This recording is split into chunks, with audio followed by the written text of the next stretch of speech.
وذكر فإن الذكرى تنفع المؤمنين۔ مولانا مفتی عبدالقیوم عتیق صاحب بظاہری کا ہر اتوار کو بعد نماز مغرب درس قرآن ہوگا، انشاءاللہ خود بھی سنیں اور عمل کریں اور ثواب کی نیت سے دوسروں کو بھی شیئر کریں۔ الحمد للہ رب العالمین، والصلاة والسلام على اشرف الانبیاء والمرسلین وعلى آلہ وصحبہ اجمعین، اما بعد، فاعوذ باللہ من الشیطان الرجیم، بسم اللہ الرحمن الرحیم۔ کلا ان الانسان لیطغی ان رآہ استغنی ان الی ربک الرجعی ارأیت الذی ینہی عبدا اذا صلی ارأیت ان کان علی الہدی او امر بالتقوی ارأیت ان کذب وتولی الم یعلم بان اللہ یری کلا لئن لم ینتہ لنسفعا بالناصیہ ناصیۃ کاذبۃ خاطئہ فلیدع نادیہ سندع الزبانیہ کلا لا تطعہ واسجد واقترب، صدق اللہ العظیم۔ قابل احترام ناظرین و سامعین کرام، گزشتہ درس میں سورۃ العلق کی ابتدائی 5 آیتوں کا ترجمہ اور قدر تشریح آپ حضرات کی خدمت میں پیش کی گئی تھی۔ سورہ علق کی ابتدائی وہ 5 آیتیں جو سب سے پہلے نبی اکرم صلی اللہ علیہ وسلم پر نازل ہوئیں، اور انہی آیتوں کے ذریعے سے وحی اور نبوت کا آغاز ہوا۔ انشاءاللہ آج کے درس میں سورہ علق کی بقیہ جو آیتیں ہیں اس کا ترجمہ اور قدر تشریح آپ حضرات کی خدمت میں پیش کرنے کی کوشش کی جائے گی۔ کلا ان الانسان لیطغی، اس آیت کا اگرچہ روئے سخن ایک خاص شخص کی طرف ہے، یعنی ابو جہل،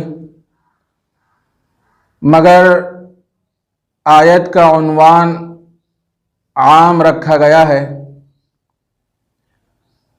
جب آدمی سرکشی اور بغاوت پر اتر آتا ہے اور اپنے آپ کو مستغنی اور بے نیاز سمجھنے لگتا ہے، اور اس کے ذہن و دماغ میں یہ بات ہوتی ہے کہ میں دوسروں کا محتاج نہیں ہوں، اپنے بل بوتے پر جو چاہے کر سکتا ہوں، فقر و غرور میں، تکبر میں، حماقت میں جب انسان مبتلا ہوتا ہے تو وہ اللہ کو ناراض کرنے والے، ناخوش کرنے والے کاموں میں لگ جاتا ہے۔ یہ جو فقر و غرور جو انسان کے اندر پیدا ہوتا ہے، یہ مال و دولت کی کثرت، حرص و ہوس، اقتدار، منصب، کثرت اولاد، یہ سب چیزیں ایسی ہیں کہ جس کی وجہ سے آدمی تکبر میں مبتلا ہو جاتا ہے اور یہ سمجھنے لگتا ہے کہ میں کسی کا محتاج نہیں ہوں، کوئی میرا بگاڑ نہیں سکتا۔ چونکہ ابو جہل مکے کا ایک خوشحال آدمی تھا اور لوگ اس کی بڑی قدر کیا کرتے تھے، قبیلے اور خاندان میں اس کا بڑا احترام کیا جاتا تھا، تو یہ رسول اکرم صلی اللہ علیہ وسلم کی شان میں گستاخی کرنے لگا اور آپ کی شان میں نازیبا سلوک کرنے لگا۔ یہی وجہ ہے کہ جب دوسروں کا محتاج اپنے آپ کو نہیں سمجھتا تو اس کے اندر تکبر، حماقت اور وہ اپنے آپ کو بڑا سمجھنے لگتا ہے، حالانکہ حقیقت ایسی ہے کہ انسان ہر چیز میں اللہ کا محتاج ہے۔ یہ جو اعضاء انسانی ہے جس پر انسان کو بڑا ناز ہے کہ یہ میرے ہاتھ ہیں، میرے کان ہیں، میرے آنکھ ہیں، میرے پیر ہیں، یہ دھڑکنے والا دل ہے، اور اپنے چہرے پر انسان کو بڑا ناز ہوتا ہے کہ میں کتنا خوبصورت ہوں۔ واقعتاً اللہ نے انسان کو بڑا حسین اور خوبصورت بنایا ہے، لیکن انسان ذرا غور کرے کہ وہ جس آنکھ سے وہ دیکھ رہا ہے وہ از خود نہیں دیکھ رہا ہے۔ جب اللہ تبارک و تعالیٰ اس آنکھ کے اندر بصارت دیتے ہیں تو وہ دیکھتا ہے۔ اور یہ جو ہاتھ اللہ تبارک و تعالیٰ نے انسان کو عطا فرمائے ہیں، یہ خود سے کسی کو نہیں پکڑ رہا ہے، یہ ہاتھوں میں جو طاقت اللہ تبارک و تعالیٰ دے رہے ہیں، تو جس کی وجہ سے وہ کسی چیز کو پکڑتا ہے اور کسی آدمی کی مدد کرتا ہے، اچھے کام کرتا ہے۔ اور اسی طرح یہ جو پیر ہیں جس میں اللہ نے چلنے کی صلاحیت عطا فرمائی ہے، یہ پیر خود ہی نہیں چلتے، جب اللہ تبارک و تعالیٰ اس کے اندر طاقت عطا فرماتے ہیں تو پیر چلتے ہیں۔ کتنے لوگ ہیں جو مفلوج ہیں، بظاہر ان کے پاس پیر ہوتے ہیں لیکن چلنے کی صلاحیت اور طاقت نہیں ہوتی، تو معلوم ہوا کہ انسان ہر چیز میں اللہ کا محتاج ہے۔ یہ دھڑکنے والا دل جس پر انسان کی حیات کا دار و مدار ہے، جب تک یہ دل دھڑکتا رہتا ہے تو انسان باحیات رہتا ہے۔ جب یہ دھڑکنے والا دل اس کی حرکتیں بند ہو جاتی ہیں تو انسان مردہ ہو جاتا ہے۔ تو جب آدمی حماقت، تکبر میں مبتلا ہو جاتا ہے، اپنے آپ کو بے نیاز سمجھنے لگتا ہے اور یہ سمجھتا ہے کہ میرا کوئی کچھ بگاڑ نہیں سکتا، تو پھر آدمی سرکشی پہ آنے لگتا ہے۔ یہی وجہ ہے کہ ابو جہل رسول اکرم صلی اللہ علیہ وسلم کی شان میں گستاخی کیا کرتا تھا، تو اس آیت میں اللہ تبارک و تعالیٰ نے اسی کا تذکرہ فرمایا، کلا ان الانسان لیطغی۔ کلا یہاں پہ حقاً کے معنی میں استعمال ہوا ہے، سچ مچ، یقیناً، بے شک انسان جب سرکشی کرتا ہے، اور رآہ استغنا، اس طور پر کہ وہ اپنے آپ کو بے نیاز سمجھنے لگتا ہے۔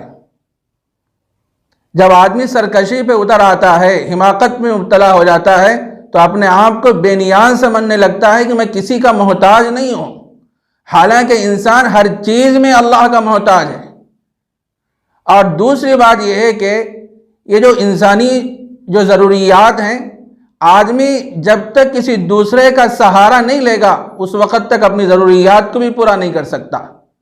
اور انسان دنیا میں رہ کے یہ سوچتا ہے کہ میں کسی کا محتاج نہیں ہوں، یہ بھی اس کی غلط فہمی ہے۔ دیکھیے جو غذا ہم کھاتے ہیں، کتنے لوگ اس پر محنت کرتے ہیں، مشقت کرتے ہیں، دوڑ دھوپ کرتے ہیں، اور وہ چیز اور وہ دانہ زمین میں جاتا ہے اور کئی دن تک زمین میں رہتا ہے، اس کے بعد پھر اس کو کاٹا جاتا ہے، بازار میں لایا جاتا ہے، فروخت کیا جاتا ہے، اس کے بعد اس کو پیسا جاتا ہے، پھر گھر میں لا کے روٹی بنائی جاتی ہے، اس کے بعد ہم اس روٹی کو اپنے منہ میں ڈالتے ہیں، اس کو غذا کے طور پہ استعمال کرتے ہیں۔ تو یہ جو انسان جو غذا کھا رہا ہے، جس پر انسان اللہ تعالیٰ نے جو مخلوقات کو لگا کے رکھا ہے، وہ محنت اور مشقت کر رہے ہیں، دوڑ دھوپ کر رہے ہیں، اور اسی چیز کو انسان اپنے منہ میں ڈالتا ہے، تو یہ اللہ تبارک و تعالیٰ نے انسانوں کے دل میں یہ بات ڈال دی، اور وہ محنت و مشقت کرتے ہیں۔ کوئی صنعت و حرفت کا کام کرتا ہے، کوئی تاجر کا، کوئی تجارت کا کام کرتا ہے، کوئی مزدوری کا کام کرتا ہے، اور کوئی کھیتی باڑی کا کام کرتا ہے۔ جب محنت اور مشقت جب اس پر ہوتی ہے کسی چیز پر، وہ چیز جب بازار میں آتی ہے، آنے کے بعد انسان اس کو حاصل کرتا ہے اور کھاتا ہے۔ تو انسانی ضروریات جو ہوتی ہیں اس میں بھی انسان دوسرے کا محتاج ہوتا ہے، لیکن انسان کی غلط فہمی ہے، وہ انسان یہ سوچنے لگتا ہے کہ میں کسی کا محتاج نہیں ہوں۔ تو بہرحال اللہ تبارک و تعالیٰ نے اس آیت میں یہ بات ارشاد فرمائی کہ سچ مچ بے شک انسان جب سرکشی کرنے لگتا ہے اس طور پر کہ وہ اپنے آپ کو بے نیاز سمجھتا ہے۔ ان الی ربک الرجعی، اے مخاطب بے شک تمہارے پروردگار کی طرف سب کو لوٹنا ہے۔ ہر آدمی کو اللہ کی طرف لوٹنا ہے، ایک دن آنے والا ہے اور اللہ تبارک و تعالی ہر ایک کا حساب لینے والے ہیں، اس وقت پتہ چلے گا۔ ارأیت الذی ینہی عبدا اذا صلی، یہاں سے لے کر سورہ علق کی آخری آیت تک ایک خاص واقعے کی طرف اشارہ ہے کہ نبی اکرم صلی اللہ علیہ وسلم خانہ کعبہ میں جب نماز پڑھتے تھے تو ابو جہل دھمکی دیا کرتا تھا، اس کو بڑا ناز تھا اور فقر و غرور میں مبتلا رہتا تھا، اور اس کے ساتھ ایک کثیر جماعت رہا کرتی تھی اپنی اس کی تائید میں، تو وہ تکبرانہ لہجے میں کہا کرتا تھا کہ اے محمد صلی اللہ علیہ وسلم آپ نماز مت پڑھیے۔ ایک دن اللہ کے نبی علیہ السلام نے اس کو جھڑک دیا تو وہ کہنے لگا کہ آپ جانتے ہیں کہ مکے کے لوگ میرے ساتھ ہیں، قبیلے اور خاندان میرے ساتھ ہیں، تمہارے ساتھ تو کوئی بھی نہیں ہے۔ اگر سارے لوگ میرے پاس آئیں گے اور اس وقت تم کو پکڑیں گے اور تمہارے ساتھ نازے بد سلوک کریں گے تو اس وقت تمہارا کیا حال ہوگا؟ تو یہ فقر و غرور میں مبتلا تھا، تو یہ کہتا تھا کہ آپ نماز مت پڑھیے۔ تو رسول اللہ صلی اللہ علیہ وسلم نے اس شخص کو یعنی ابو جہل کو جھڑک دیا، تو وہ کہنے لگا کہ اگر آپ دوبارہ نماز پڑھیں گے تو میں آپ کے گردن پر پاؤں رکھ دوں گا، نعوذ باللہ من ذالک۔ اللہ کے نبی علیہ السلام نماز پڑھنے کے لیے تشریف لائے تو وہ آپ کے گردن پر پاؤں رکھنے کے ارادے سے آگے بڑھا تو ایک دم سے وہ پیچھے ہٹ گیا۔ لوگوں نے پوچھا کہ آپ تو محمد صلی اللہ علیہ وسلم کے گردن پر پاؤں رکھنے کے لیے آگے بڑھے تھے، ایک دم سے پیچھے ہٹ گئے۔ تو اس وقت وہ کہنے لگا کہ جب میں آگے بڑھا تو مجھے میرے اور محمد کے درمیان ایک آگ کی خندق حائل ہو گئی، اس کے ڈر کی وجہ سے میں پیچھے ہٹنے لگا۔ اللہ کے نبی علیہ السلام فرماتے ہیں اگر وہ آگے بڑھتا تو اللہ تبارک و تعالیٰ فرشتوں کے ذریعے سے اس کی بوٹی کر دیتے، لیکن وہ آگے نہیں بڑھ سکا، آگ کی خندق حائل ہو گئی۔ تو اس میں ان آیتوں میں اسی واقعے کی طرف اشارہ ہے۔ ارأیت الذی ینہی، آپ نے اس شخص کو دیکھا ہے جو ایک بندے کو روکتا ہے جبکہ وہ نماز پڑھتے ہیں۔ ارأیت ان کان علی الہدی، آپ نے دیکھا ہے اے مخاطب، آپ نے دیکھا ہے اگر وہ ہدایت پر ہو یا تقوی کا حکم دیتا ہو۔ اس میں نبی اکرم صلی اللہ علیہ وسلم کے بارے میں کہا گیا ہے کہ جس شخص کو ابو جہل روک رہا ہے وہ شخصیت و ذات گرامی تو ایسی ہے کہ وہ ہدایت پر ہیں اور تقوی کا تعلیم دیتے ہیں، تقوی کا حکم دیتے ہیں، خود تو ہدایت پر ہیں اور دوسروں کو تقوی کی تعلیم بھی دیتے ہیں، اللہ کا خوف، اللہ کا ڈر لوگوں کے دلوں میں پیدا کرتے ہیں۔ دو صفتیں رسول اکرم صلی اللہ علیہ وسلم کی ذات گرامی کے اندر موجود ہیں، خود ہدایت پر ہیں اور دوسرا یہ کہ تقوی کی تعلیم بھی دیتے ہیں۔ ایسے شخص کو اور ایسی ذات گرامی کو ابو جہل نماز سے روک رہا ہے، یہ کتنی مذموم حرکت ہے، خبیث حرکت ہے اور کتنا گمراہ یہ شخص ہے۔ ارأیت ان کذب وتولی، آپ نے دیکھا ہے اے مخاطب اگر وہ جھوٹا ہو اور روگردانی کرتا ہو۔ اس میں ابو جہل کا حال بیان کیا گیا ہے کہ ابو جہل یعنی وہ ناہی تھا، مطلب یہ کہ نماز سے روک رہا تھا، نبی اکرم صلی اللہ علیہ وسلم کو نماز پڑھنے سے وہ روک رہا تھا، تو اسی کا تذکرہ کیا گیا کہ وہ جھوٹا ہے، بدعقیدہ ہے اور اس کا عقیدہ صحیح نہیں ہے اور اس کا عمل بھی صحیح نہیں ہے۔ اور دوسری بات یہ ہے کہ وہ تولا اور وہ دین اسلام سے روگردانی کرنے والا ہے، اعراض کرنے والا ہے۔ الم یعلم بان اللہ یرا، کیا وہ نہیں جانتا کہ اللہ تبارک و تعالیٰ دیکھ رہے ہیں؟ یہاں اللہ تبارک و تعالیٰ نے یہ نہیں فرمایا کہ کس کو دیکھ رہے ہیں۔ علماء کرام نے لکھا ہے کہ اللہ تبارک و تعالیٰ حضور اکرم صلی اللہ علیہ وسلم کو بھی دیکھ رہے ہیں، اور ابو جہل کو بھی دیکھ رہے ہیں، اور ساری مخلوق کو دیکھ رہے ہیں۔ ظاہر ہے جو آدمی نماز پڑھتا ہے تو نماز پڑھنے والے کو ثواب دیا جاتا ہے، اور جو آدمی نماز سے روک رہا ہے اس کو عذاب میں گرفتار کیا جائے گا، اس پر مصیبتیں اور مشقتیں، تکالیف اور بڑے بڑے عذابات میں اللہ تبارک و تعالیٰ اس کو گرفتار فرمائیں گے۔ الم یعلم بان اللہ یرا، کیا وہ شخص نہیں جانتا کہ اللہ تبارک و تعالیٰ دیکھ رہے ہیں؟ کلا، ہرگز نہیں۔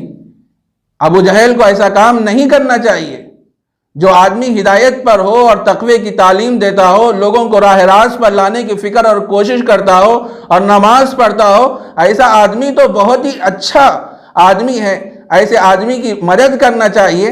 لیکن ابو جہل کا حال ہے کہ وہ نماز پڑھنے سے روکتا ہے، یہ بہت ہی مذموم حرکت ہے، اس کو ایسا نہیں کرنا چاہیے۔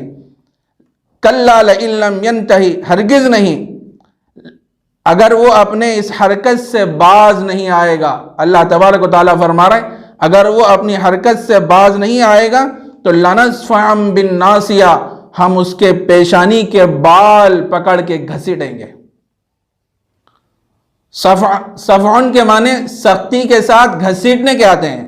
ناصیہ، پیشانی کے بالوں کو، جو اوپری حصے میں جو بال ہوتے ہیں اس کو ناصیہ کہا جاتا ہے۔ جب آدمی کے پیشانی کے بالوں کو کھینچا جاتا ہے تو آدمی مجبور ہو جاتا ہے، وہ کچھ بھی نہیں کر سکتا۔